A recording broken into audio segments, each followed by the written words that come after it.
So ಇವತ್ತಿನ ಒಂದು discussion ಎಲ್ಲಿ ನಾವು ಕೇಸನ್ನ ಹಾಕಬೇಕು, ಕೇಸನ್ನ ಅಂತ ಸಂದರ್ಭದಲ್ಲಿ ಏನು ಜೂರಿಸ್ಡಿಕ್ಷನ್ ಅಂತ ಕರಿತೀವಿ, ಆ ಜೂರಿಸ್ಡಿಕ್ಷನ್ ವಿಚಾರವಾಗಿ ಏನೆಲ್ಲ ತಿಳ್ಕೊಬೇಕಾಗ್ತದೆ, ಎಲ್ಲಿ ನಾವು ಕೇಸನ್ನ ಹಾಕಬೇಕಾಗ್ತದೆ ಮತ್ತು ಅದಕ್ಕೆ ಇರುವಂತಹ ಒಂದು ಮಾನದಂಡ, ಕಾನೂನು ಅಡಿಯಲ್ಲಿ ಏನೆಲ್ಲ ಮಾನದಂಡ ಇದೆ ಅನ್ನೋ ವಿಚಾರನ ಇವತ್ತು ತಿಳ್ಕೊಳ್ಳೋಣ ಗೆಳೆಯರೆ. And it is very important.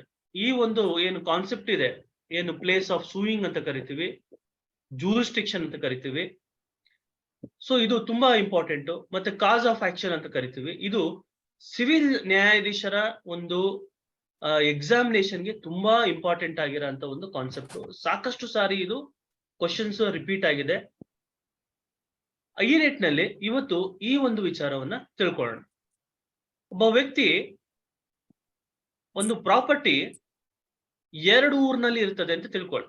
ಒಂದು ಪ್ರಾಪರ್ಟಿ ಬಾಗಲಕೋಟೆನಲ್ಲಿ ಇರ್ತದೆ, ಇನ್ನೊಂದು ಪ್ರಾಪರ್ಟಿ ಧಾರವಾಡಲ್ಲಿ ಇರ್ತದೆ. ಸೊ ಆ ವ್ಯಕ್ತಿ ವ್ಯಾಪಾರಿಯಾಗಿದ್ದು ವ್ಯಾಪಾರದ ವ್ಯವಹಾರಗಳು ಎರಡೂ ಕಡೆ ಆಗಿರ್ತದೆ. ಎಲ್ಲಿ ಬಾಗಲಕೋಟೆನಲ್ಲಿಗೂ ಅವನು ವ್ಯಾಪಾರವನ್ನ ಮಾಡ್ತಾ ಇರ್ತಾನೆ ಮತ್ತು ಈ ಕಡೆ ಧಾರವಾಡದಲ್ಲೂ ವ್ಯಾಪಾರವನ್ನ ಮಾಡ್ತಾ ಇರ್ತಾನೆ. ಅಂತ ಸಂದರ್ಭದಲ್ಲಿ ಅವನ ಪ್ರಾಪರ್ಟಿಗಳು, ಈಗ ಅವನು ಮೂಲ ವ್ಯಾಪಾರ ಮಾಡೋದು ಇಲ್ಲಿ ಧಾರವಾಡ ಮೂಲ ವ್ಯಾಪಾರ ಮಾಡ್ತಾ ಇರ್ತಾನೆ. ಸಬ್ಸಿಡರಿ ಏನು ಬ್ರಾಂಚ್ ಅನ್ನ ಅಥವಾ ಬ್ರಾಂಚ್ ಆಫೀಸ್ ನ ಅವನು ಧಾರವಾಡಲ್ಲೂ ಸಹ ಇರುತ್ತೆ, ಕರ್ನಾಟಕದ ಮೂಲೆಗಳಲ್ಲಿ ಇರುತ್ತೆ. ಹೆಡ್ ಆಫೀಸ್ ಅಂತ ಕರಿತೀವಿ, ಬ್ರಾಂಚಸ್ ಅಂತ ಕರಿತೀವಿ, ಬ್ರಾಂಚ್ ಆಫೀಸಸ್ ಅಂತ ಕರಿತೀವಿ.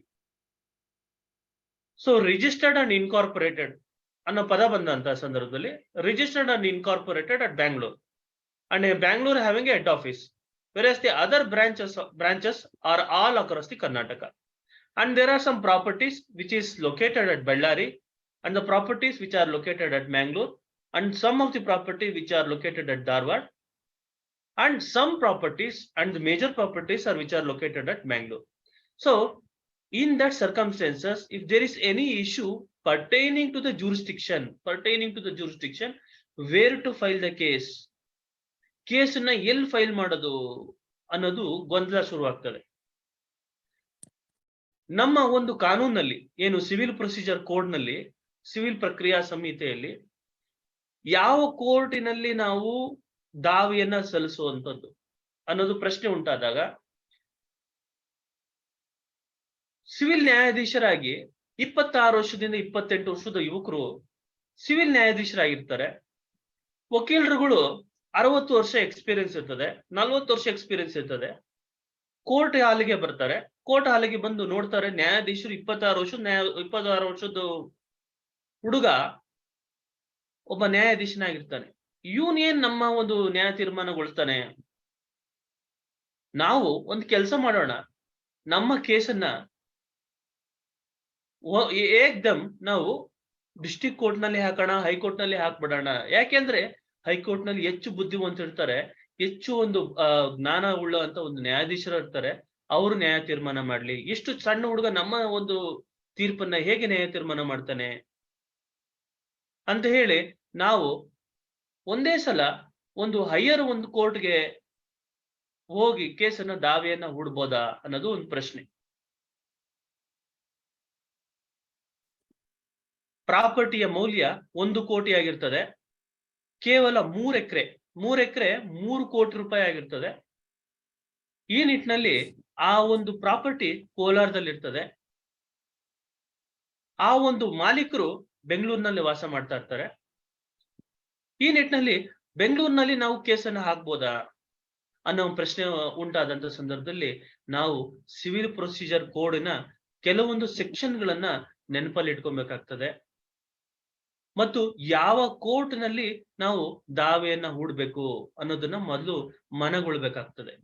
ಈ ನಿಟ್ಟಿನಲ್ಲಿ ತಮ್ಗೆ ಸೆಕ್ಷನ್ ನೋಡಿ, ಸಿವಿಲ್ ಪ್ರೊಸೀಜರ್ ಕೋಡಿನ ಸೆಕ್ಷನ್ ನೋಡಿ, section 15, section 15 of the CPC ಅಡಿಯಲ್ಲಿ ಏನಂತ ಇದೆ ಅಂತಂದ್ರೆ, court in which suits to be instituted. ಯಾವ ಕೋರ್ಟ್ ನಲ್ಲಿ ನಾವು ದಾವೆಯನ್ನ ಮೊದಲ ಹಂತದಲ್ಲಿ ಹಾಕ್ಬೇಕು ಅನ್ನೋದು ಇಂಪಾರ್ಟೆಂಟ್. ಯಾಕೆ ಇದು ಮಾತು ಹೇಳ್ತಾ ಇದ್ದೀನಿ ಅಂದ್ರೆ, ನಾಳೆ ಒಂದಿನ ತಾವು ಸಿವಿಲ್ ನ್ಯಾಯಾಧೀಶರಾದಂತ ಸಂದರ್ಭದಲ್ಲಿ ತಾವು ಒಂದು ಪ್ರಿಲಿಮಿನರಿ ಸ್ಕ್ರೂಟಿನಿ ಮಾಡಬೇಕಾಗ್ತದೆ. So every court has a CMO, chief ministerial officer ಅಂತ ನಾವು ಕರಿತೀವಿ. It is the duty of the chief ministerial officer to verify the plaint, and to verify the cause of action for the suit, at the same time whether the plaintiff has instituted in a proper court or not. ಈ ಒಂದು ದಾವೆಯ ಈ ಒಂದು ಪ್ರಕರಣವನ್ನ appropriate ಕೋರ್ಟ್ಗೆ ಹೋಗಿ ಇವರು ದಾವೆಯನ್ನ ಸಲ್ಲಿಸಿದಾರ, ಈ ಒಂದು ಕೋರ್ಟ್ಗೆ ಒಂದು ಜೂರಿಸ್ಡಿಕ್ಷನ್ ಇದೆಯಾ ಅಂತ CMO ಶಿರಸ್ತೇದಾರರು ನೋಡ್ಬೇಕಾಗ್ತದೆ. ಅದನ್ನ ನಮ್ಮವ್ರು ನೋಡ್ತಾರ? ನೋಡೋದಿಲ್ಲ. ಅದನ್ನ ಕಾಸ್ ಆಫ್ ಆಕ್ಷನ್ ಅಂತ ನಾವು ಕರಿತೀವಿ. ಸೊ ಕಾಸ್ ಆಫ್ ಆಕ್ಷನ್ ಅದು ಇಂಪಾರ್ಟೆಂಟು. ಮತ್ತು ಎಲ್ಲಿ ನಾವು ದಾವೆಯನ್ನು ಹೂಡಬೇಕು ಅನ್ನೋ ವಿಚಾರವಾಗಿ ಸೆಕ್ಷನ್ 15, ನಾನು ಸೆಕ್ಷನ್ 15 ಓದ್ತೀನಿ ಗೆಳೆಯರೆ. ಅದ್ರಲ್ಲಿ ಏನಿದೆ ನೋಡೋಣ. ಸೆಕ್ಷನ್ 15 ನೋಡಿ, every suit shall be instituted in the court of the lowest grade competent to try it. ನೀವು ಏಕ್ದಮ್ ಒಂದೇ ಕೇಸನ್ನ ನೀವು ಹೈಕೋರ್ಟ್ ನಲ್ಲಿ ಹಾಕಿದ್ರೆ ಹೈಕೋರ್ಟ್ನವರು ಡಿಸ್ಮಿಸ್ ಮಾಡ್ತಾರೆ. Whether you have exhausted all the remedy, and you had approached this court, honorable court. So if it is not, please go to the appropriate court and you first try there and you come back to me ಅಂತ ಹೇಳುತ್ತೆ high court. You B ರೆಮಿಡಮ್ ಅಂತ ಹೇಳ್ತಾರೆ. ಅಂದ್ರೆ ನೋಡಿ, ಕಾನೂನಲ್ಲಿ civil case ಅಥವಾ civil ಅನ್ನೋ ಪದಕ್ಕೆ ಯಾವುದೇ ತರ ಸ್ಪಷ್ಟ ವ್ಯಾಖ್ಯಾನ ಮಾಡಿಲ್ಲ. ಸಿವಿಲ್ ಅಂತಂದ್ರೆ ತಕ್ಷಣ ನಮ್ಗೆ ನಾವ್ ಏನ್ ನೆನಪಲ್ಲಿ ಇಟ್ಕೊಬೇಕು ಅಂದ್ರೆ ರೈಟ್ಸ್ ಆಫ್ ದಿ ಪಾರ್ಟೀಸ್ ಅಂತ ತಿಳ್ಕೊಬೇಕು.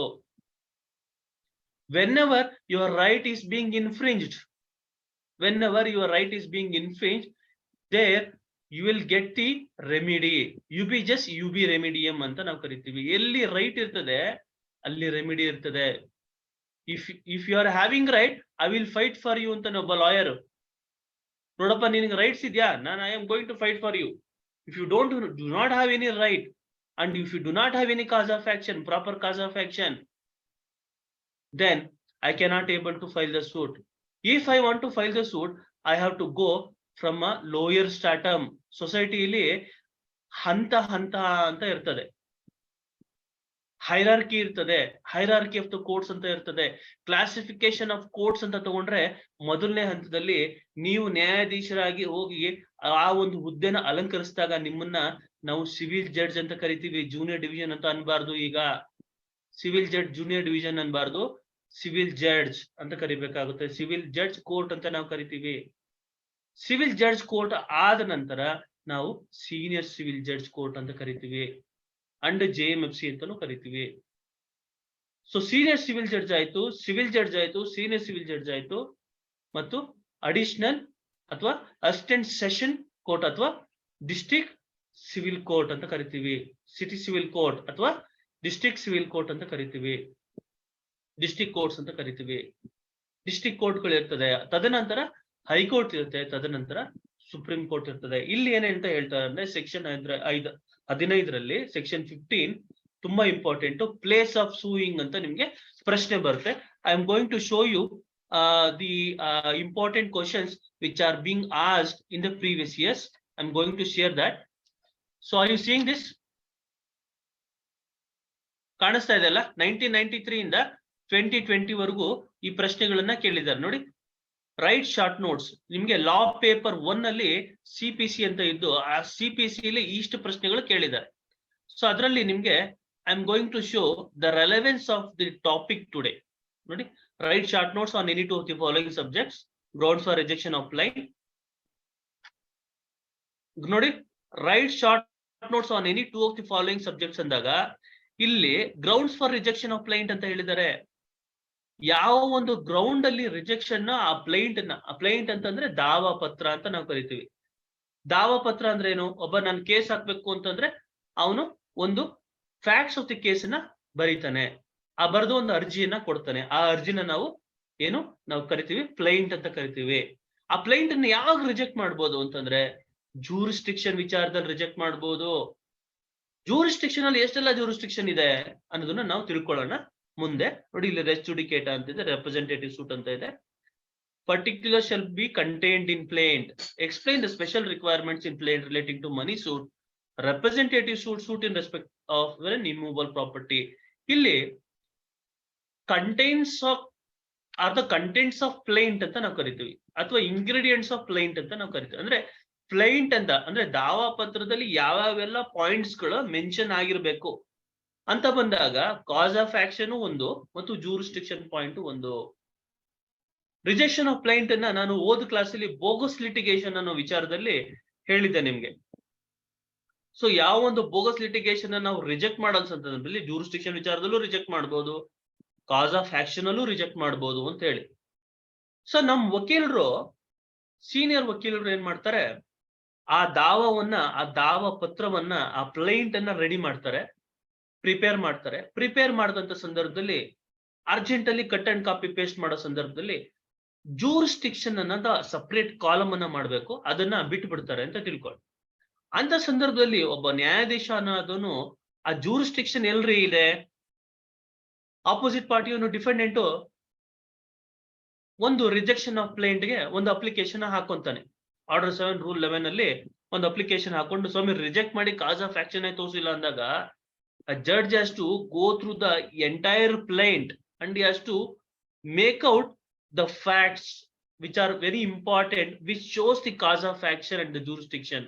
Cause of action ಅನ್ನ ತೋರಿಸಬೇಕಾಗ್ತದೆ, ಆ ಬಂಡಲ್ ಆಫ್ ಫ್ಯಾಕ್ಟ್ಸ್ ಅನ್ನ ತಗೊಬೇಕಾಗತ್ತೆ, ಆ ಎಂಟ್ರಿಟಿ ಅಂದ್ರೆ ಆ ಪ್ಲೇಂಟ್ ಅಲ್ಲಿ ಇರೋಂತ ಎಲ್ಲಾ ಸಂಗತಿಗಳನ್ನು ನೋಡಿ ಆ ಕಾಸ್ ಆಫ್ ಆಕ್ಷನ್ ಮೆನ್ಷನ್ ಮಾಡಿದಾರ ಅಂತ ಹೇಳಿ. ಉದಾಹರಣೆಗೆ ಪೂಜಾ ಮತ್ತು ಮೂರ್ತಿಯವರು ಇದ್ದಾರೆ ಇಲ್ಲಿ. ಪೂಜಾ ಮತ್ತು ಮೂರ್ತಿಯವರು ಒಂದು ಟ್ರಾನ್ಸಾಕ್ಷನ್ ಮಾಡ್ತಾರೆ. ಏನ್ ಟ್ರಾನ್ಸಾಕ್ಷನ್ ಮಾಡ್ತಾರೆ? ಪೂಜಾ ಅವರು ಮೂರ್ತಿಯವ್ರ ಕಡೆ 1 ಲಕ್ಷ ರೂಪಾಯಿ ಸಾಲವನ್ನ ತಗೋತಾರೆ. 1 ಲಕ್ಷ ರೂಪಾಯಿ ಸಾಲವನ್ನು ತಗೊಂಡು ಪೂಜಾ ಅವರು ಮೂರ್ತಿ ಅವ್ರಿಗೆ ಒಂದು ಖಾಲಿ ಚೆಕ್ ಅನ್ನ ಕೊಡ್ತಾರೆ. ಖಾಲಿ ಚೆಕ್ ಅನ್ನ ಕೊಟ್ಟಿ, ನೋಡಿ ಮೂರ್ತಿ ಅವರೇ, ನಿಮ್ಮಲ್ಲಿ ಬಹಳ ವಿಶ್ವಾಸ ಇದೆ, ನಮ್ ಕಷ್ಟದಲ್ಲಿ ಸಹಾಯ ಮಾಡಿದಿರಿ, ಈ 1 ಲಕ್ಷ ರೂಪಾಯಿಯನ್ನ ನಾನು 3 ವರ್ಷದೊಳಗೆ ಅಥವಾ ಒಂದು 3 ತಿಂಗಳೊಳಗೆ ನಾನು ನಿಮ್ಗೆ ವಾಪಸ್ ಮಾಡ್ತೀನಿ, ನೀವು ಭಯ ಪಡೋ ಅವಶ್ಯಕತೆ ಇಲ್ಲ. ನಾನು ಒಂದ್ ವೇಳೆ ಏನಾದ್ರೂ ನಿಮ್ಗೆ ನಾನು ಹಣವನ್ನು ಹಿಂದಿರುಗಿಸ್ತಿಲ್ಲ ಅಂತಂದ್ರೆ ನೀವು ನನ್ನ ಮೇಲೆ ಕೇಸ್ ಹಾಕ್ಬೋದು, ಚೆಕ್ ಬೌನ್ಸ್ ಕೇಸ್ ಹಾಕಿ ನನ್ನ ಮೇಲೆ ಅಂತ ಹೇಳ್ತಾರೆ. ಮೂರ್ತಿಯವರು, ಪೂಜಾ ಅವರು ಮೂರ್ತಿಯವ್ರಿಗೆ 3 ತಿಂಗಳಾಗುತ್ತೆ, 5 ತಿಂಗಳಾಗುತ್ತೆ, 1 ವರ್ಷ ಆಗುತ್ತೆ, 2 ವರ್ಷ ಆಗುತ್ತೆ, 3 ವರ್ಷ ಆಗುತ್ತೆ, ಸೊ ಹಣವನ್ನ ಹಿಂದಿರುಗಿಸಲ್ಲ. ಮೂರ್ತಿಯವರು ಮರ್ತೇ ಹೋಗ್ಬಿಟ್ಟಿರ್ತಾರೆ. ಮೂರ್ತಿಯವರು ಬಹಳ ದೊಡ್ಡ ಬಿಸ್ನೆಸ್ ಮ್ಯಾನ್ ಆಗಿದ್ದು, ಸಾಕಷ್ಟು ಕೋಟ್ಯಾಂತರ ವ್ಯವಹಾರ ಮಾಡ್ತಾ ಇದ್ದು. ಸೊ ಈ ನಿಟ್ಟಿನಲ್ಲಿ ಇವ್ರು ಕೊಟ್ಟಂತ 1 ಲಕ್ಷ ನೆನಪೇ ಇರೋದಿಲ್ಲ. 3 ವರ್ಷ, 4 ವರ್ಷ, 5 ವರ್ಷ ಆದ್ಮೇಲೆ ನೆನಪಿಸ್ಕೊಂತಾರೆ. ಯಾವ್ದೋ ಒಂದು ಫಂಕ್ಷನ್ ಬಂದಿರ್ತಾರೆ ಮೇಡಮ್ ಅವರು, ಪೂಜಾ ಅವರು. ಅಂತ ಸಂದರ್ಭದಲ್ಲಿ ನೋಡಿ, ನೀವು 1 ಲಕ್ಷ ಕೊಡ್ಬೇಕಾಗಿತ್ತಲ್ಲ, ಕೊಟ್ಟಿಲ್ವಲ್ಲ. ಸೊ ಹಾಗಾಗಿ ಹೋಗಿ ದಾವೆಯನ್ನ ಹೂಡಿದಂತ ಸಂದರ್ಭದಲ್ಲಿ ಆ ದಾವೆ ಊರ್ಜಿತ ಆಗ್ತದ ಅಂದ ಪಕ್ಷದಲ್ಲಿ suit for money recovery suit ಅನ್ನ ಹಾಕೊಳ್ಳುವಂತ ಸಂದರ್ಭದಲ್ಲಿ ಕಾಸ್ ಆಫ್ ಆಕ್ಷನ್ ಅನ್ನ ತೋರಿಸ್ಬೇಕಾಗ್ತದೆ. ಕಾಸ್ ಆಫ್ ಆಕ್ಷನ್ ಯಾವಾಗ ಉಂಟಾಯ್ತು, ಯಾವ ಒಂದು ಕಾಲದಲ್ಲಿ ಉಂಟಾಯ್ತು ಅನ್ನೋದೆಲ್ಲ ಪ್ರಶ್ನೆ ಉದ್ಭವ ಆಗ್ತದೆ. ಈ ನಿಟ್ಟಿನಲ್ಲಿ ಪ್ಲೇಸ್ ಆಫ್ ಸೂಯಿಂಗ್ ಅಥವಾ ಕಾಸ್ ಆಫ್ ಆಕ್ಷನ್ ಅನ್ನ ಇಂಪಾರ್ಟೆನ್ಸ್ ತುಂಬಾ ಇಂಪಾರ್ಟೆಂಟ್ ಆಗ್ತದೆ. ನೋಡಿ, ಇಲ್ಲಿ ನಿಮ್ಗೆ ಈ ಪ್ರಶ್ನೆಗಳನ್ನ ಕೇಳಿದರೆ ಎಕ್ಸಾಮಿನೇಷನ್ ಅಲ್ಲಿ ನೋಡಿ 2019 ಪ್ರಶ್ನೆಯಲ್ಲೂ ಸಹ ನಿಮ್ಗೆ ಪ್ಲೇಸ್ ಆಫ್ ಸೂಯಿಂಗ್ ಬಗ್ಗೆ ತೋರಿಸ್ತೀನಿ. ನೋಡಿ, ರಿಜೆಕ್ಷನ್ ಆಫ್ ಪ್ಲೈಂಟ್ ಅಂತ ಇದೆ. ರಿಜೆಕ್ಷನ್ ಆಫ್ ಪ್ಲೈಂಟ್ ಅಲ್ಲೂ ಸಹ ನಿಮ್ಗೆ ಪ್ಲೇಸ್ ಆಫ್ ಸೂಯಿಂಗ್ ಮತ್ತು ಜ್ಯೂರಿಸ್ಡಿಕ್ಷನ್ ಮತ್ತು ಕಾಸ್ ಆಫ್ ಆಕ್ಷನ್ ಇಂಪಾರ್ಟೆಂಟ್ ಆಗುತ್ತೆ. ಆ ನಿಟ್ಟಿನಲ್ಲಿ ಇವತ್ತಿನ ತರಗತಿಯನ್ನು ಸಹ ನಾವು ರಿಜೆಕ್ಷನ್ ಆಫ್ ಪ್ಲೈಂಟಿನ ಗ್ರೌಂಡ್ಸ್ ಆಧಾರದ ಮೇಲೆ ಕೆಲವೊಂದು ಡಿಸ್ಕಷನ್ಸ್ ಅನ್ನ ಮಾಡಬೇಕಾಗುತ್ತೆ. ನೋಡಿ, 2018 ಪೇಪರ್ ಇದು.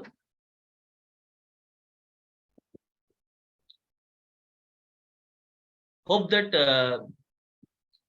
I'm making sense and you are able to make out the questions ನ ನೀವು ತಾವು ನೋಡ್ತಾ ಇದೀರ ಅಂತ ಭಾವಿಸ್ತೀನಿ. ನೋಡಿ, ಪ್ರಿಲಿಮಿನರಿ ಅಂಡ್ ಫೈನಲ್ ಡಿಗ್ರಿ ಅಂತಿದೆ. ರಿಜೆಕ್ಷನ್ ಆಫ್ ಪ್ಲೈಂಟ್ ಆ ಡಿಫೆಂಡೆಂಟ್ ಪ್ರತಿವಾದಿ ಕೋರ್ಟ್ಗೆ ಬಂದು, ಸ್ವಾಮಿ ಈ ಕೋರ್ಟ್ಗೆ ಬರಲ್ಲ, ಇದು ಇನ್ನೊಂದು ಕೋರ್ಟ್ಗೆ ಬರುತ್ತೆ, ಅಲ್ಲಿ ಹೋಗ್ಬಿಟ್ಟು ಇವ್ರಿಗೂ ಕೇಸನ್ನ ಹಾಕ್ಬೇಕು, ಹಾಗಾಗಿ ಈ ಪ್ಲೇಂಟ್ ನ ರಿಟರ್ನ್ ಮಾಡ್ಬಿಡಿ ಸ್ವಾಮಿ ಅವ್ರಿಗೆ, ಅವ್ರ ಒಂದು ಪರ್ಟಿಕ್ಯುಲರ್ ಕೋರ್ಟ್ ನಲ್ಲಿ ಇವರು ಹಾಕ್ಲಿ ಕೇಸನ್ನ ಅಂತ ಹೇಳ್ತಾರೆ. ನೋಡಿ, relevance of cause of action in a suit short notes ಅಲ್ಲಿ ಕೇಳಿದ್ದಾರೆ ಈ ಪ್ರಶ್ನೆಯನ್ನ. What is the nature of the suits the civil courts have jurisdiction to try ಅಂತ ಹೇಳಿದ್ದಾರೆ. ಸೊ ಯಾವ ಒಂದು ನೇಚರ್ ಆಫ್ ಸೂಟ್ಸ್ ಅಂತ, civil courts are entitle to try the suits ಅಂತ ಕೇಳಿದ್ದಾರೆ. ಸೊ ಅದು ತುಂಬಾ important. Section 9 of the CPC explains about the nature of the suits where a civil courts are entitle to try the suits. ಅದು ನಾನು ನಿಮ್ಗೆ ಹೇಳ್ತೀನಿ.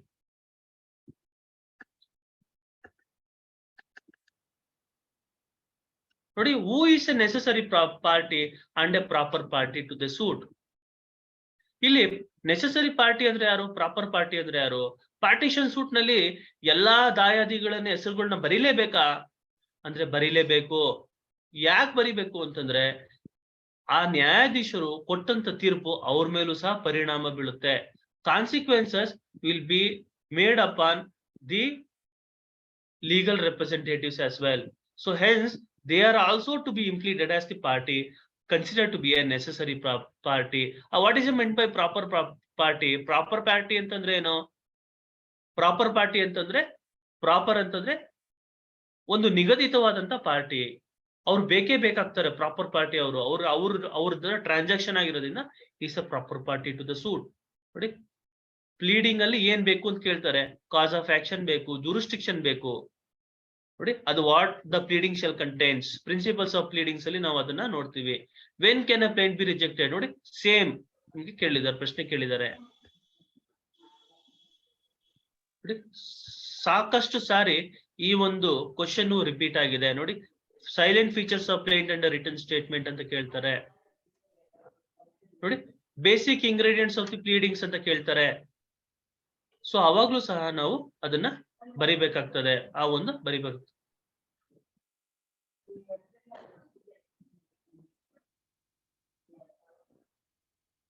ನೋಡಿ, explain place of sewing. ನೋಡಿ, explain place of sewing in following cases ಅಂತ ಹೇಳ್ತಾರೆ. In a suit for partition where immovable properties are situated in jurisdiction of different courts. So ಕೋಲಾರಲ್ಲೂ property ಇದೆ, ಈ ಕಡೆ ಧಾರವಾಡಲ್ಲೂ ಪ್ರಾಪರ್ಟಿ ಇದೆ, ಈ ಕಡೆ ಮಂಗಳೂರಲ್ಲೂ ಪ್ರಾಪರ್ಟಿ ಇದೆ, ಈ ಕಡೆ ಬೆಂಗಳೂರಲ್ಲೂ ಪ್ರಾಪರ್ಟಿ ಇದೆ. ಎಲ್ಲಾ ಕೋರ್ಟ್ಗೂ ಸಹ ಜೂರಿಸ್ಡಿಕ್ಷನ್ ಬರುತ್ತೆ, ಎಲ್ಲಿ ಬೇಕಾದ್ರೂ ಕೇಸ್ ಹಾಕಬಹುದು. ಅಂತ ಸಂದರ್ಭದಲ್ಲಿ ಎಲ್ಲಾ ಕಡೆ ಒಂದೊಂದು ಕೇಸ್ ಹಾಕೊಂಡ್ಬಂದ್ಬಿಡೋದ, ಅಥವಾ ಒಂದೇ ಕೇಸ್ನಲ್ಲಿ ಎಲ್ಲಾ ಪ್ರಾಪರ್ಟಿಗಳು, ಕೋಲಾರಲ್ಲಿರೋ ಪ್ರಾಪರ್ಟಿ, ಮಂಗಳೂರಲ್ಲಿರೋ ಪ್ರಾಪರ್ಟಿ, ಮೈಸೂರಲ್ಲಿರೋ ಪ್ರಾಪರ್ಟಿ, ಧಾರವಾಡಲ್ಲಿರೋ ಪ್ರಾಪರ್ಟಿ, ಎಲ್ಲಾ ಪ್ರಾಪರ್ಟಿ ಶೆಡ್ಯೂಲ್ ಅನ್ನ ನಾವು ಬೆಂಗಳೂರಿನಲ್ಲಿ ಕೇಸ್ ನಡೆಸಬಹುದಾ ಅಂತ ಪ್ರಶ್ನೆ ಬರ್ತದೆ. ಅದಕ್ಕೂ ಸಹ ಇಲ್ಲಿ ಪ್ರಾವಿಷನ್ಸ್ ಇದೆ, ಅದನ್ನ ನಾವು ನೋಡೋಣ. Where local limits of jurisdiction of court is uncertain in case of immovable properties. So local limits of the jurisdiction of the courts, ನಮ್ಮ ಒಂದು ಪ್ರಾಪರ್ಟಿ ಈ ಕಡೆ ಕರ್ನಾಟಕಕ್ಕೂ ಸೇರಲ್ಲ, ಈ ಕಡೆ ಆಂಧ್ರಕ್ಕೂ ಸೇರಲ್ಲ. ಅಂತ ಸಂದರ್ಭದಲ್ಲಿ ಏನ್ ಮಾಡೋದು?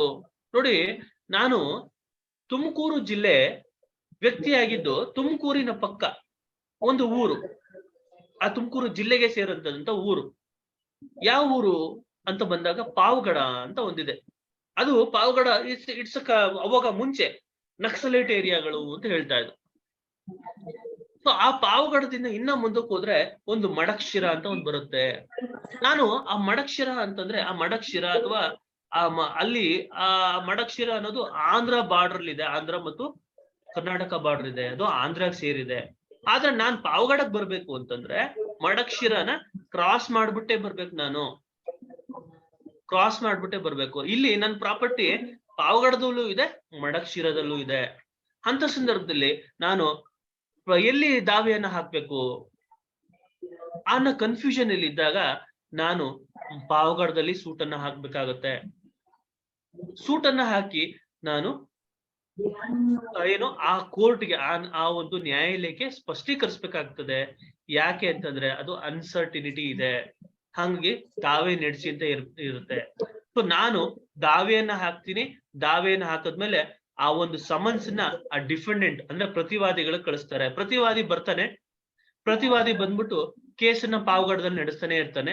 ಇನ್ನೇನು ಇಶ್ಯೂಸ್ ಫ್ರೇಮ್ ಆಗ್ತದೆ, ವಿವಿಧ ಅಂಶಗಳು ಫ್ರೇಮ್ ಆಗ್ತದೆ, ಇನ್ನೇನು ಎವಿಡೆನ್ಸ್ ಆಗತ್ತೆ. ಎವಿಡೆನ್ಸ್ ಆಗಿ ಕ್ರಾಸ್ ಎಕ್ಸಾಮಿನೇಷನ್ ಮಾಡೋ ಟೈಮಲ್ಲಿ ಇನ್ನೇನು ಜಡ್ಜ್ಮೆಂಟ್ ಆಯ್ತು, ಕ್ರಾಸ್ ಎಕ್ಸಾಮಿನೇಷನ್ ಆಯ್ತು, ಮತ್ತೆ ಈ ಕಡೆ ಆರ್ಗ್ಯುಮೆಂಟ್ಸ್ ಆಯ್ತು. ಇನ್ನೇನು ಜಡ್ಜ್ಮೆಂಟ್ ಮಾಡೋ ಟೈಮಲ್ಲಿ ಪ್ರತಿವಾದಿ ಬಂದ್ಬಿಟ್ಟು, ಸ್ವಾಮಿ ಇದು ಇಲ್ಲಿ ಕೇಸ್ ಹಾಕಕ್ ಬರಲ್ಲ, ಇದು ಮಡಕ್ಷಿರದಲ್ಲಿ ಹಾಕ್ಬೇಕು, ಮಡಕ್ಷಿರ ಆಂಧ್ರಾಗ್ ಸೇರಿದ್ದು, ಆಂಧ್ರದಲ್ಲಿ ಕೇಸನ್ನ ನಡೆಸ್ಬೇಕು ಅಂತಂದ್ರೆ ನ್ಯಾಯಾಧೀಶರು ಏನಂತ ಹೇಳ್ತಾರೆ ಅಂತಂದ್ರೆ, ನೀನು ಮುಂಚೆನೆ ಹೇಳ್ಬೇಕಾಗಿತ್ತು. ಸೊ ಈಗ ನೀನು ಬಂದು ಆರ್ಡರ್ ಮಾಡೋ ಟೈಮಲ್ಲಿ ಈ ಒಂದು ಅಪ್ಲಿಕೇಶನ್ ಹಾಕಿದ್ರೆ ಅದನ್ನ ರಿಜೆಕ್ಟ್ ಮಾಡ್ಲಾಗುತ್ತೆ. ನಿನಗೆ ಸ್ಟಾರ್ಟಿಂಗ್ ಅಲ್ಲಿ ಬಂದು ಅವಕಾಶವನ್ನ ಕೊಡ್ತಾರೆ ನಿನಗೆ. ಅವಾಗ್ಲೇ ನೀನು ಆ ಒಂದು ಅಬ್ಜೆಕ್ಷನ್ ಅನ್ನ ನೀನು ಫೈಲ್ ಮಾಡ್ಬೇಕಾಗ್ತದೆ. ನಿನ್ ತದನಂತರ ಬಂದ್ರೆ ನಿನ್ಗೆ ಆಪರ್ಚುನಿಟಿ ಇಲ್ಲ. ಸೊ ಆ ಒಂದು ನಿಟ್ಟಲ್ಲೂ ಸಹ ಕಾನೂನು ಉಲ್ಲೇಖ ಆಗಿದೆ. ಉಲ್ಲೇಖ ಆಗಿರಂತ ಕಾನೂನುಗಳನ್ನ ತಮಗೆ ನಾನು ತೋರಿಸ್ತೀನಿ. Where compensation for wrong to person are removable is claim. Compensation for wrong ಅಂದ್ರೆ ಏನು? ರಾಂಗ್ ಅಂತ ಬಂದಾಗ ನಮ್ಗೆ ನಾವು ಸಬ್ಜೆಕ್ಟ್ ಅನ್ನ ಓದಿದ್ದೀವಿ ಟಾರ್ಟ್ಸ್ ಅಂತ ಹೇಳಿ. ಟಾರ್ಟ್ ಅಂತ ಅಂದ್ರೆ ಏನು? ಟಾರ್ಟ್ ಮೀನ್ಸ್ ಸಿವಿಲ್ ರಾಂಗ್ ಅಂತ ಹೇಳಿ. ಇಲ್ಲಿ ಆ ವ್ಯಕ್ತಿಗೆ ಅನ್ಯಾಯ ಆಗಿದೆ, ಅವನಿಗೆ ಮೋಸ ಆಗಿದೆ, ಅಥವಾ ಆ ಒಂದು ಮಾನ ನಷ್ಟವನ್ನ ಮಾಡಿದ್ದಾನೆ. ಎಲ್ಲಿ ಮಾನ ನಷ್ಟವನ್ನ ಮಾಡಿದ್ದಾನೆ? ಯಾವ ಊರ್ನಲ್ಲಿ ಮಾನ ನಷ್ಟವನ್ನ ಮಾಡಿದಾನೆ? ಅಲ್ಲೊಂದು ಪ್ರೆಸ್ ಮೀಟ್ ಕೂತ್ಕೊಂತಾನೆ, ಬೆಂಗಳೂರು ಪ್ರೆಸ್ ಕ್ಲಬ್ ನಲ್ಲಿ ಕೂತ್ಕೊಂಡು ಈ ವ್ಯಕ್ತಿ ಇಂಥವನು ಅಂತ ಹೇಳಿ ಅವನ ತೇಜೋವಧೆಯನ್ನ ಮಾಡ್ಲಾಗುತ್ತೆ.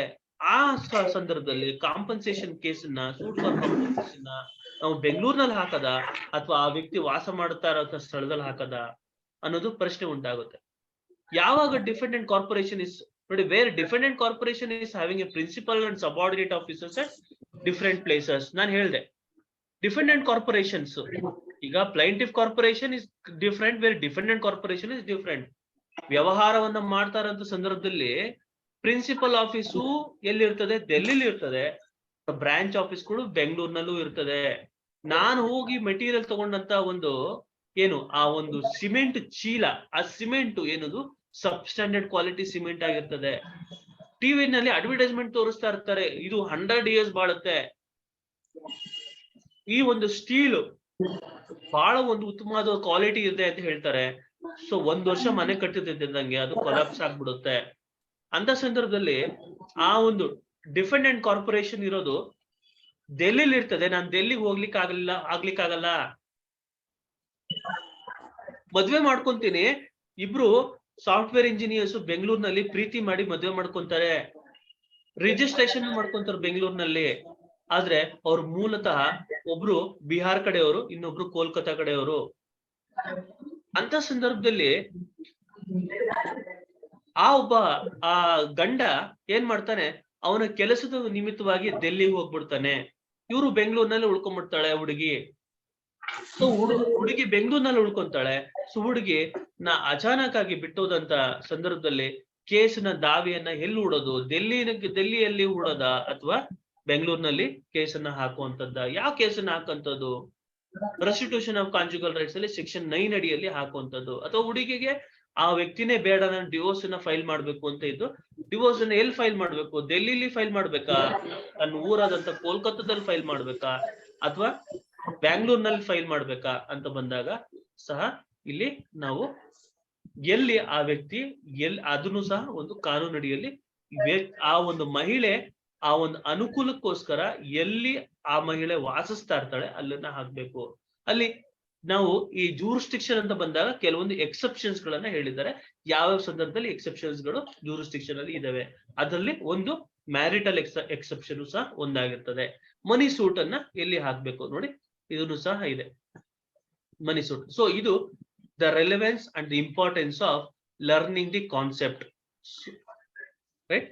So in this juncture, so today we are going to understand and assimilate what exactly the proper explanation or the proper meaning and the interpretation there in the law with respect to the cause of action, place of suing. ನೋಡಿ, cause of action, place of suing and jurisdiction ಅಂತ ಹೇಳಿದೆ. So ನಾನು ಮೊದಲಿಗೆ ತಮಗೆ section 15 ಅಲ್ಲಿ ಎಲ್ಲಿ competent court, ಮೊದಲನೇ ಹಂತದಲ್ಲಿ ಎಲ್ಲೇ ಯಾವುದೇ ಸಿವಿಲ್ ದಾವೆಯನ್ನ ಹಾಕ್ಬೇಕಾದ್ರೆ ಮೊದಲು ಕೆಳ ಹಂತದ ನ್ಯಾಯಾಲಯ, ಅದು ಯಾವ್ದಾದ್ರು ಆಗಿರ್ಬೋದು, ಕೆಳ ಹಂತದ ನ್ಯಾಯಾಲಯದಲ್ಲಿ ಹಾಕ್ಬೇಕು. ಜೂರಿಸ್ಡಿಕ್ಷನ್ ಅಂತ ಬಂದಾಗ ನಮ್ಗೆ ಎಷ್ಟು ತರ ಜೂರಿಸ್ಡಿಕ್ಷನ್ ನೋಡ್ತೀವಿ ಅಂದಾಗ ನಮ್ಗೆ ಮೊದಲನೇ ಹಂತದಲ್ಲಿ ಟೆರಿಟೋರಿಯಲ್ ಜೂರಿಸ್ಡಿಕ್ಷನ್ ಅಂತ ಕರಿತೀವಿ. ಟೆರಿಟೋರಿಯಲ್ ಅಂತಂದ್ರೆ ಒಂದು ಆ ಜಿಯೋಗ್ರಫಿಕಲ್ ಬೌಂಡ್ರಿಯ ಆಧಾರದ ಮೇಲೆ ಅದನ್ನ ನಿರ್ಧಾರ ಮಾಡುವಂತದ್ದು ಟೆರಿಟೋರಿಯಲ್ ಜೂರಿಸ್ಡಿಕ್ಷನ್. ಇನ್ನೊಂದು ಪೆಕ್ಯುನರಿ ಜೂರಿಸ್ಡಿಕ್ಷನ್ ಅಂತ ಹೇಳ್ತೀವಿ. ಅಂದ್ರೆ ಆ ಪ್ರಾಪರ್ಟಿಯ ಮೌಲ್ಯ 5 ಲಕ್ಷ ರೂಪಾಯಿ ಆಗಿತ್ತು ಅಂತ ಸಂದರ್ಭದಲ್ಲಿ ನೀವು ಆ ಸಿವಿಲ್ ಜಡ್ಜ್ ಜೂನಿಯರ್ ಡಿವಿಷನ್ ಅನ್ನೋ ಕೋರ್ಟ್ ನಲ್ಲಿ ನೀವು ದಾವೆಯನ್ನ ಹಾಕ್ಬೇಕಾಗುತ್ತೆ. 5 ಲಕ್ಷಕ್ಕಿಂತ ಜಾಸ್ತಿ ಆ ಒಂದು ನಿಮ್ಮ ಪ್ರಾಪರ್ಟಿಯ ಬೆಲೆ ಜಾಸ್ತಿ, 5 ಲಕ್ಷಕ್ಕಿಂತ ಜಾಸ್ತಿ ನೀವು ಸೂರಿಟಿಯನ್ನ ಕೊಡ್ಬೇಕಾದ್ರೆ ಸಾಹೇಬ್ರು ಕೇಳ್ತಾರೆ ಈ ಪ್ರಾಪರ್ಟಿಯ ಮೌಲ್ಯ ಎಷ್ಟ್ರಿ ಅಂತ. ಅವಾಗ ಅವ್ರು ಹೇಳ್ತಾರೆ ಪ್ರಾಪರ್ಟಿ 10 ಲಕ್ಷ ಅಂತ. ಬೇಲ್ ಕೊಡುವಂತ ಸಂದರ್ಭದಲ್ಲೂ ಸಹ ಏನಂತ ಹೇಳಿರ್ತಾರೆ ಅಂತಂದ್ರೆ, property which is valuable, you should give a surety where the surety of the property should be more than 10 lakhs ಅಂತ ಬರೆದಿರ್ತಾರೆ. ಅಂತ ಸಂದರ್ಭದಲ್ಲಿ ಆ ಅಪ್ಲಿಕೇಶನ್ ಅನ್ನು ಹಾಕೊಂತಾರೆ, ಅದರಲ್ಲಿ ಡಿಕ್ಲೇರ್ ಅನ್ನ ಮಾಡ್ಕೊಂತಾನೆ surety, this property is worth more than 10 lakh rupees ಅಂತ. ಇಲ್ಲಿ ಸುಮ್ಮನೆ 10 ಲಕ್ಷ ರೂಪಾಯಿಗೆ ಬಾಳುತ್ತೆ ಅಂತ ಹೇಳ್ತಾರೆ. ಸೊ ಹಂಗೆ ನೀವು ದಾವೆಯನ್ನು ಹೂಡ್ಬೇಕಾದ್ರೆ ಪೆಕ್ಯುನರಿ ಜೂರಿಸ್ಡಿಕ್ಷನ್ ನೋಡ್ಕೊಂಡು ದಾವೆಯನ್ನು ಹಾಕ್ಬೇಕಾಗತ್ತೆ. ಈ ಪ್ರಾಪರ್ಟಿಯ ಮೌಲ್ಯದ ಆಧಾರದ ಮೇಲೆ ನೀವು ಈ ಪ್ರಾಪರ್ಟಿ ಮೌಲ್ಯ, ಈಗ ನಿಮ್ಗೆ ಇಲ್ಲಿ ಯಾವುದು ಚನ್ನಪಟ್ಟಣ ಅಂತ ನಾವು ತಗೊಂಡ್ರೆ, ಚನ್ನಪಟ್ಟಣದಲ್ಲಿ ಆ ಪ್ರಾಪರ್ಟಿಯ ಮೌಲ್ಯ 1 ಕೋಟಿ ಮೌಲ್ಯ ಆಯ್ತು. 1 ಕೋಟಿ ಮೌಲ್ಯ ಆದಾಗ ಯಾವ ಕೋರ್ಟ್ ನಲ್ಲಿ ಹಾಕ್ಬೇಕು ಅಂದಾಗ ಡಿಸ್ಟ್ರಿಕ್ಟ್ ಕೋರ್ಟ್ ನಲ್ಲಿ ಅದನ್ನ ಹಾಕ್ಬೇಕಾಗ್ತದೆ. ಸೊ ಆ ದಾವೆಯನ್ನು ಡಿಸ್ಟ್ರಿಕ್ಟ್ ಕೋರ್ಟ್ ನಲ್ಲಿ ಹಾಕುವಂತದ್ದು, ಸೀನಿಯರ್ ಸಿವಿಲ್ ಕೋರ್ಟ್ ನಲ್ಲಿ ಹಾಕುವಂತದ್ದು ಆಗ್ತದೆ. Senior civil court, senior cadre civil court ನಲ್ಲಿ ಹಾಕ್ಬೇಕಾಗ್ತದೆ. ಸೊ ಈ ನಿಟ್ಟಿನಲ್ಲಿ ಮೊದಲನೇ ಹಂತದಲ್ಲಿ ನಾವು ಇಲ್ಲಿ ಕಾನೂನು ಅಡಿಯಲ್ಲಿ ಏನ್ ಹೇಳ್ತದೆ ಅನ್ನೋದನ್ನ ತಿಳ್ಕೊಳ್ಳೋಣ. ಸೆಕ್ಷನ್ 9 ಅಂತ ಹೇಳಿದೆ, court should try all civil suit unless barred ಅಂತ ಹೇಳುತ್ತೆ. Court should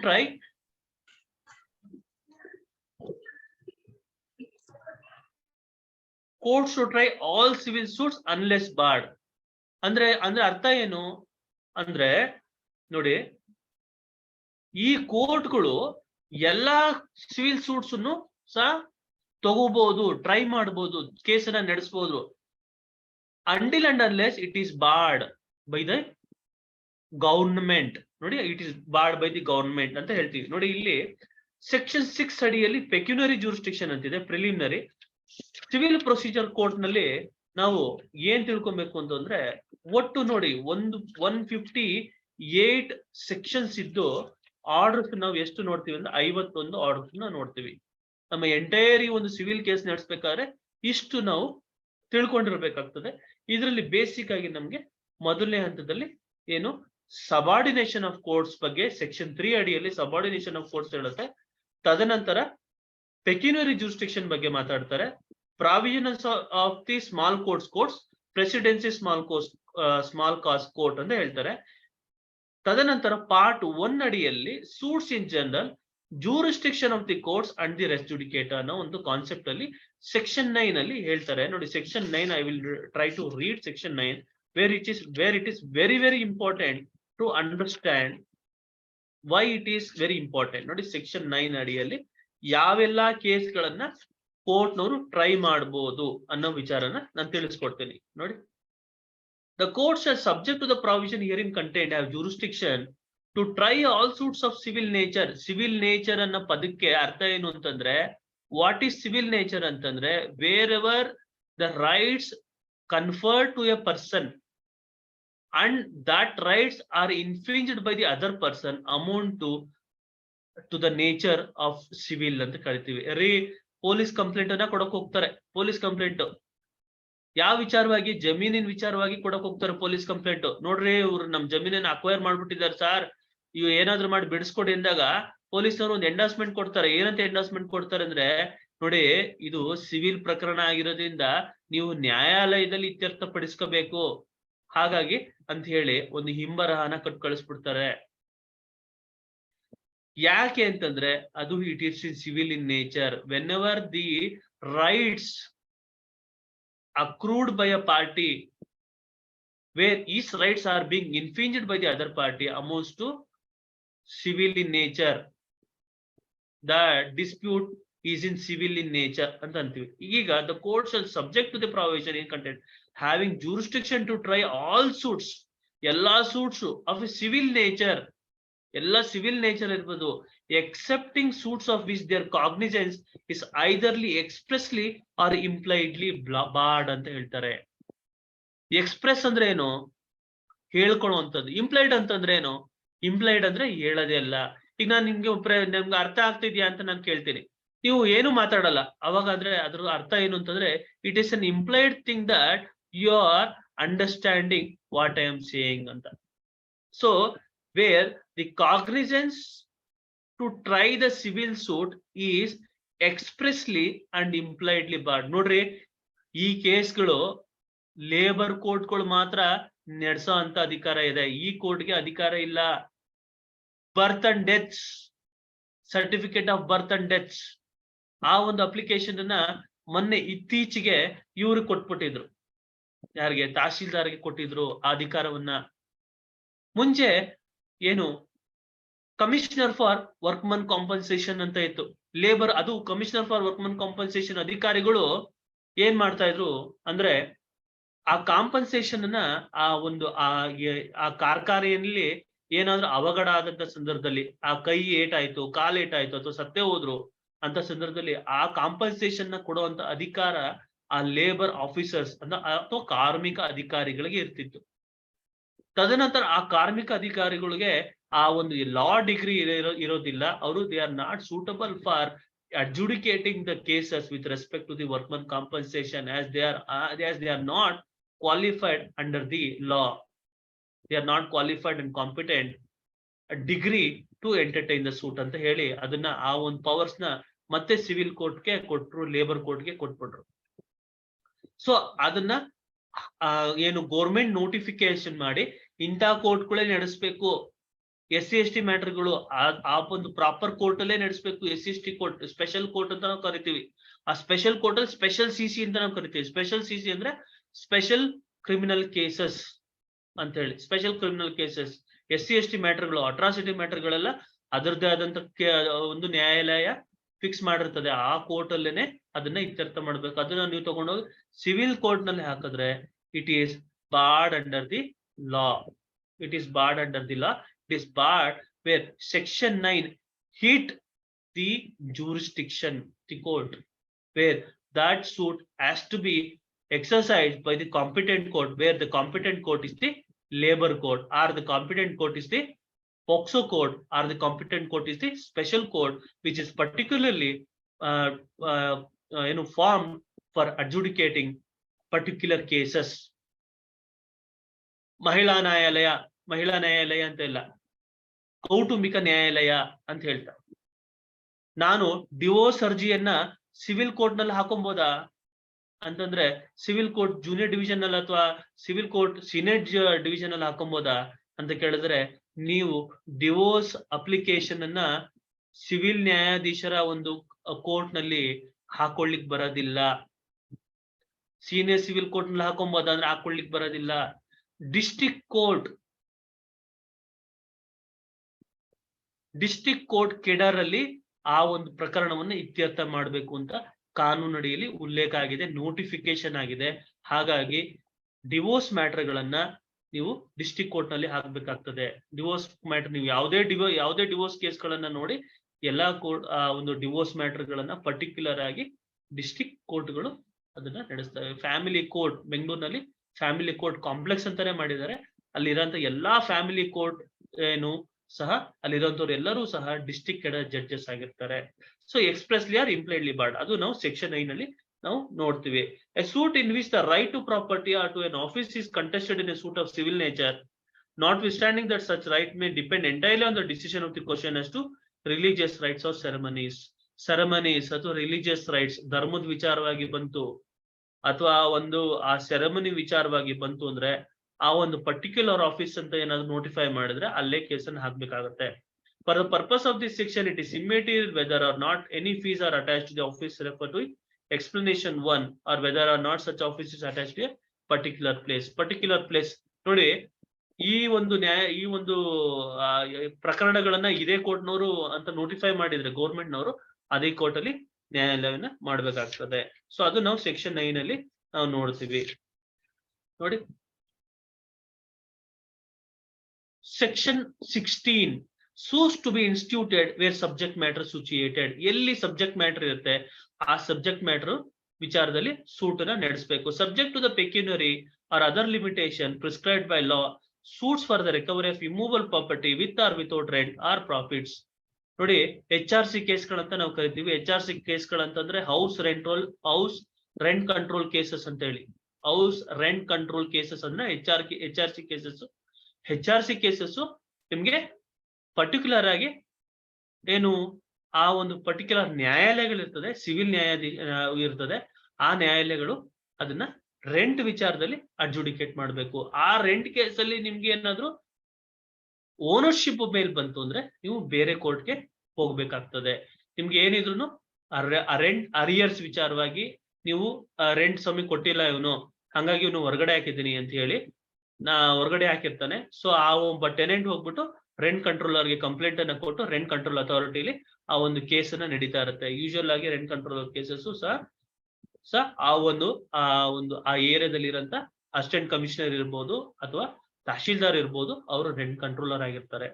for the partition of immovable party, ನೋಡಿ, partition of the immovable property ಅಂತಂದ್ರೆ ಪಾರ್ಟಿಷನ್ ಮಾಡುವಂತ ಸಂದರ್ಭದಲ್ಲೂ ಸಹ ಪ್ರಾಪರ್ಟಿಗಳು ಬೇರೆ ಬೇರೆ ಕಡೆ ಇದ್ರು ಸಹ ಒಂದು ಕೋರ್ಟ್ನಲ್ಲಿ ನೀವು ಪಾರ್ಟಿಷನ್ ಸೂಟ್ ಅನ್ನ ಹಾಕಬಹುದು. For foreclosure, sale or redemption in the case of a mortgage of a charge upon the movable property.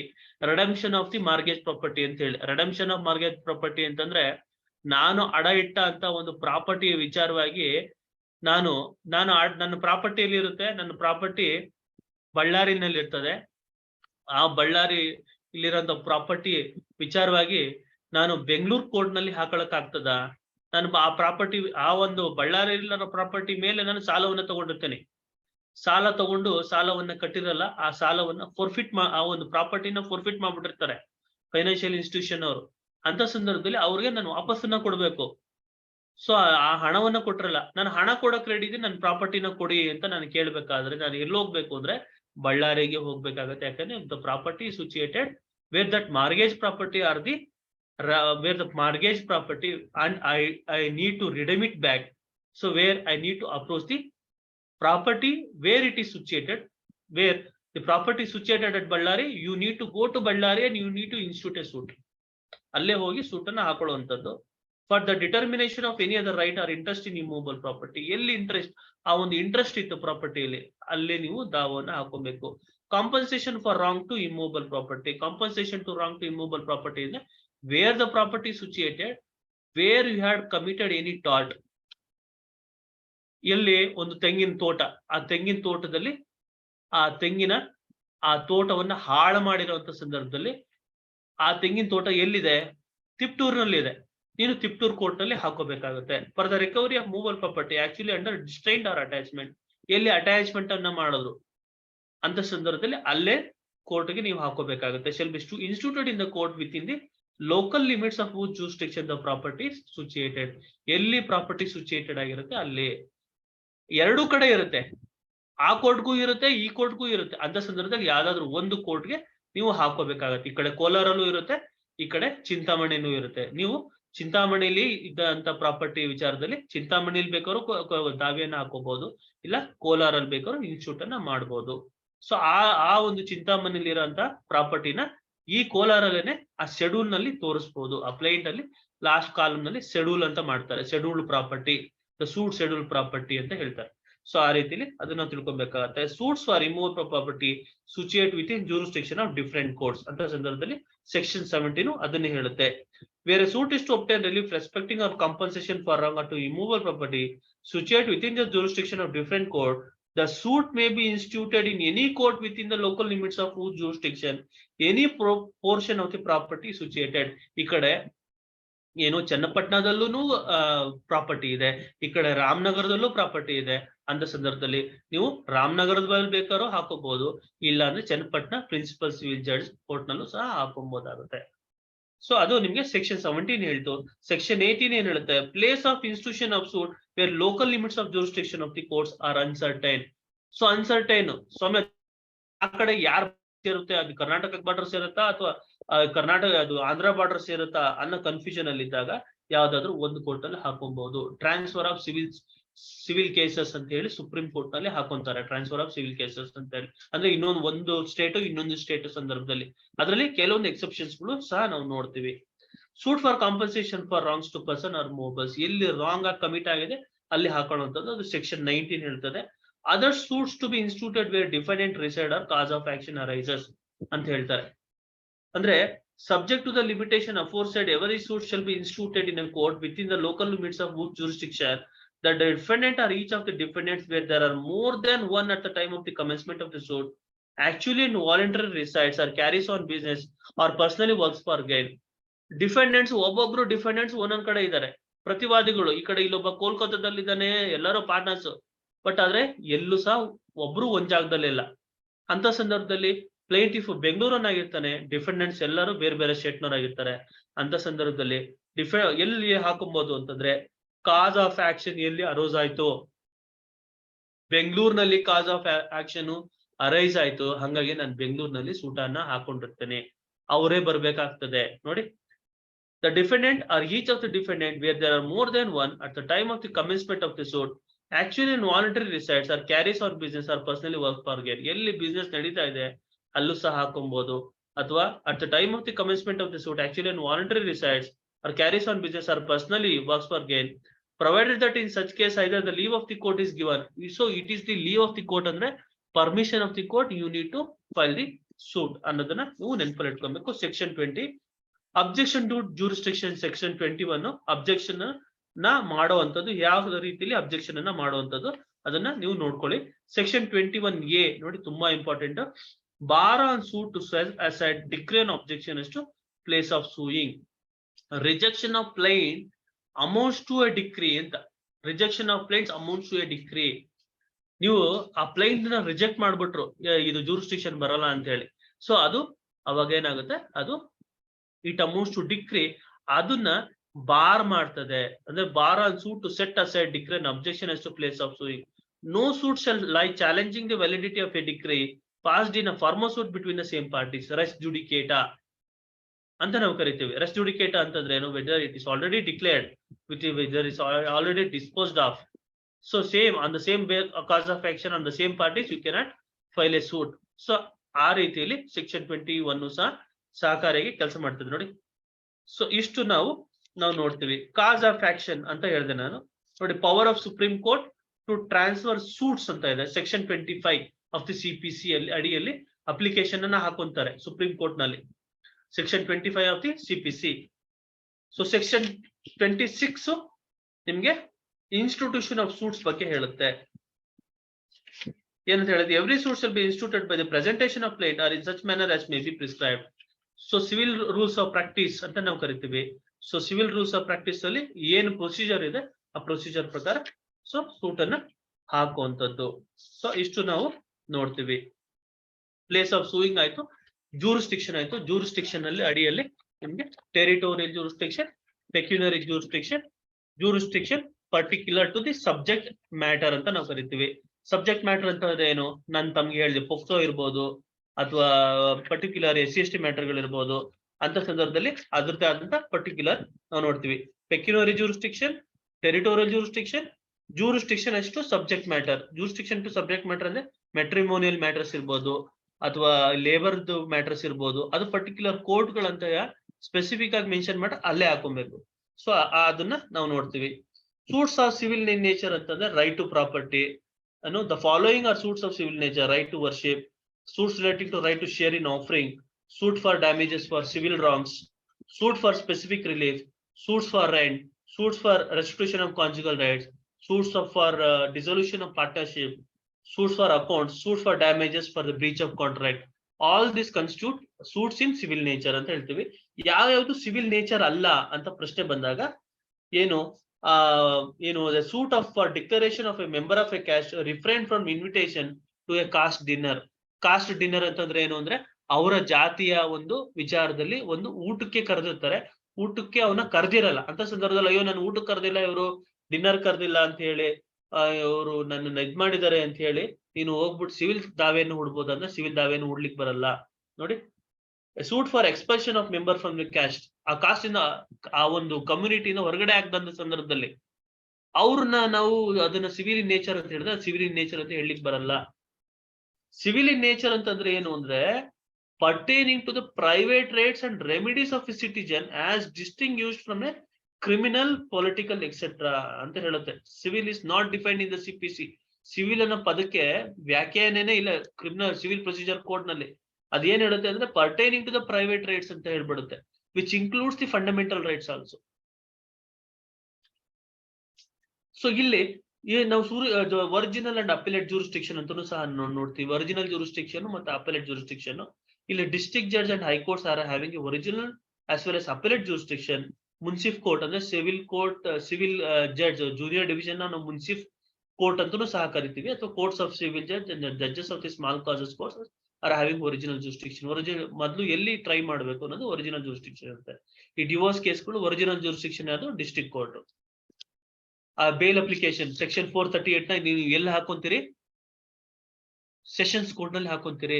ಅದನ್ನ ನೀವು ಹೋಗ್ಬಿಟ್ಟು ಮ್ಯಾಜಿಸ್ಟ್ರೇಟ್ ಕೋರ್ಟ್ ನಲ್ಲಿ ಹಾಕೊಳಕ್ ಬರಲ್ಲ 438 ಕೇಸ್ ನ, 438 ಅಪ್ಲಿಕೇಶನ್ ನ. ಸೊ ಅದೇ ರೀತಿಲಿ ಸಿವಿಲ್ ಕೇಸಲ್ಲೂ ಸಹ ಒರಿಜಿನಲ್ ಮತ್ತು ಅಪೆಲೇಟ್ ಜೂರಿಸ್ಡಿಕ್ಷನ್ ಅಂತ ಇರ್ತದೆ, ಅದನ್ನು ಸಹ ನೋಡ್ಕೊಂಡು ಹಾಕ್ಬೇಕಾಗ್ತದೆ. ಸೊ ಅದನ್ನ ನೀವು ನೆನಪಲ್ಲಿ ಇಟ್ಕೊಬೇಕು. ರೆವಿನ್ಯೂ ಕೋರ್ಟ್ಸ್ ಗಳಂತ ಇರ್ತದೆ, ಸೊ ಅದನ್ನು ಸಹ ನೋಡ್ಬೇಕು.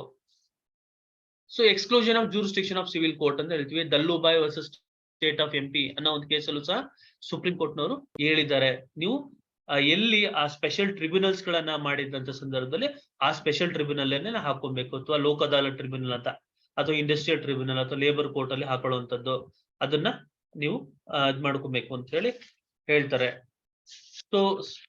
ಸೊ ಇದು ನಮ್ಗೆ ಇಂಪಾರ್ಟೆಂಟ್ ಆಗ್ತದೆ. ತದನಂತರ cause of action, place of suing ಅಲ್ಲೂ ನಾನು ಸೆಕ್ಷನ್ 15 ಬಗ್ಗೆ ಹೇಳಿದ್ದೀನಿ. ಸೆಕ್ಷನ್ 17, ಸೆಕ್ಷನ್ 20 ಅದು ಏನ್ ಹೇಳ್ತದೆ ಅದನ್ನು ಸಹ ಹೇಳಿದ್ದೀನಿ. 20 ಎಲ್ಲಿ ಅವರು ವ್ಯಾಪಾರವನ್ನ ಮಾಡ್ತಾ ಇರ್ತಾರೆ ಹಲ್ಲ ಹಾಕೊಳ್ಳುವಂಥದ್ದು. So transfer of suit from one court to another court. So ಅದರಲ್ಲಿ ನಿಮ್ಗೆ ಸುಪ್ರೀಂ ಕೋರ್ಟ್ ಅಡಿಯ ಒಂದು ಇದರಲ್ಲಿ section 22 to 25 of the CPC ಇಲ್ಲಿ ನಮ್ಗೆ transfer of cases from one court to another court subject to certain conditions laid down in this provisions ಅಂತ ಹೇಳ್ತಾರೆ.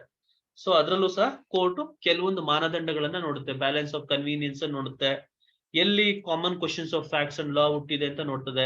ಮೆಟ್ರಿಮೋನಿಯಲ್ proceedings ಅಲ್ಲಿ ಇವನ್ ಬೇಕು ಅಂತಾನೆ ಹರಾಸ್ಮೆಂಟ್ ಮಾಡೋದಕ್ಕೋಸ್ಕರ ಟ್ರಾನ್ಸ್ಫರ್ ಹಾಕಿದಾನ, ಆ ವಿಚಾರನ ನೋಡುತ್ತೆ. ಮಲ್ಟಿಪ್ಲಿಸಿಟಿ ಆಫ್ ಪ್ರೊಸೀಡಿಂಗ್ಸ್ ಆಗ್ಬಾರ್ದು ಅನ್ನೋ ವಿಚಾರವನ್ನ ನೋಡ್ತದೆ. ಸೊ ಇಷ್ಟೆಲ್ಲ ಒಂದು ನೋಡಿ ಒಂದು ಕೇಸ್ ಅನ್ನ ಟ್ರಾನ್ಸ್ಫರ್ ಮಾಡೋಂಥದ್ದನ್ನ ನಾವು ನೋಡ್ತೀವಿ. ಸೊ ಅದು ನಿಮ್ಗೆ ಈ ಇಷ್ಟೆಲ್ಲ ಸೆಕ್ಷನ್ ಗಳಲ್ಲಿ ನೋಡ್ತೀವಿ. ಇಷ್ಟು ಒಂದು ವಿಚಾರ ನಮ್ಗೆ ಗೊತ್ತಿರಬೇಕು ಅಂತ ನಾನು ಏನು ವಿಚಾರವನ್ನ ತಿಳಿಸ್ತಾ ಇದ್ದೇನೆ. Hope that the class is useful. ಈಗ ತಮ್ಗೆ ಒಂದು ಇಂಪಾರ್ಟೆಂಟ್ ಕ್ವಶನ್ಸ್ ಗಳನ್ನ ಕಳಿಸ್ಕೊಡ್ತೀನಿ ತಮ್ಮ ಗ್ರೂಪ್ಗೆ. ಆ ಗ್ರೂಪ್ ನಲ್ಲಿ ಆ ಇಂಪಾರ್ಟೆಂಟ್ ಕ್ವಶನ್ಸ್ ನೋಡ್ಕೊಳ್ಳಿ, ನೋಡ್ಕೊಂಡು ನಿಮ್ಮದೇ ಆದಂತ ಒಂದು ನೋಟ್ಸ್ ಅನ್ನ ಮಾಡುವಂತ ಅಭ್ಯಾಸವನ್ನ ಮಾಡ್ಬೇಕಾಗುತ್ತೆ.